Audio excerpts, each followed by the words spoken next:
لگا کہ جنت کے یہ کتنے کا دو؟ کہنے لگا 10 درہم کا. کہنے لگا کہ 10 درہم ضائع کرنے والی بات ہے کہ میں تم پہ ضائع کروں, یہ کیسے جنت کا گزر گیا. کہتے ہیں کہ وہ زبیدہ بیگم جو اس کی وائف تھی وہ گزری تو اس نے دیکھا اسی حالت میں, تو کہنے لگے کہ یہ کیا کر رہے ہو؟ کہنے لگا جنت کے گھر بنا رہا.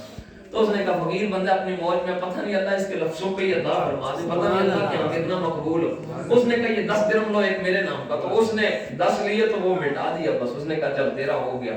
اب رات ہارون رشید سویا تو خواب میں دیکھتا ہے کہ جنت کا ایک محل ہے جس کے باہر لکھا ہوا ہے کہ هذا البيت زبیدہ, یعنی یہ گھر ہے زبیدہ کا.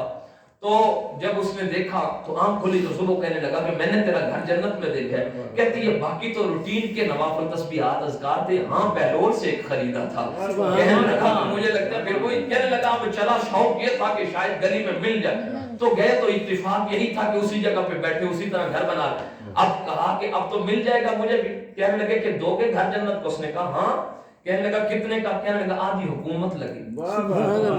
کل کہتے تھے 10 درہم کا, راتوں رات ایڈر ریٹ چڑھا لیا کہ آج آدھی حکومت. کہنے لگا کل تو نے دیکھا بھی تو نہیں تھا نا, آج تو دیکھا ہے. تو الذین یؤمنون بالغیب, کہا جو غیب پر ایمان لانے والے نا, غیب پہ جنہوں نے ایمان لایا, فرما ان کا کمال ہی ہے. متقی لوگ وہ ہیں, پرہیزگار اور شانوں والے وہ ہیں بن دیکھے مانتے ہیں, بن دیکھے جنہوں نے اپنے سودے کیے ہوئے ہیں, بازار نبی میں جنہوں نے جانے بغیر دیکھے. وہ اسی لیے کہا تھا نا اعلیٰ رحمہ اللہ نے کہا کہ حسن یوسف پہ کٹی مصر میں انگشت زنا, سر کٹاتے ہیں تیرے نام پہ مردان عرب. کہا انہوں نے یوسف کو دیکھ کے انگلیاں کاٹی تھی, یہاں بن دیکھے محمد کے نام پہ جانیں لٹائی جا رہی ہیں. یہ بن دیکھے سودے ہیں. کچھ لوگ ایسے ہیں کہ جو بغیر دیکھے اپنا سودا بازار میں کر لیتے ہیں. انہی کا تو وہ حضرت غلامہ میرے نبی رحمت شفیع امت نے ڈیل کی نا یہودی کے ساتھ, اونٹ کی, کہا میں پیسے لے کے آتا ہوں. حضور چلے گئے, واپس پلٹے تو اسے کسی نے اس سے بھی زیادہ ریٹ دے دیا.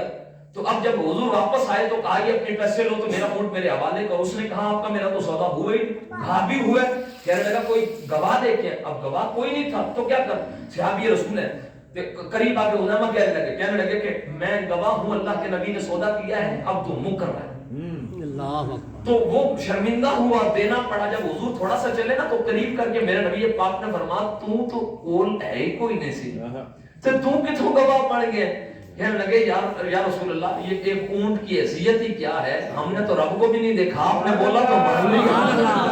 ہمیں کیا پتا جنت کیا ہوتی ہے, ہمیں کیا پتا فرشتے کس چیز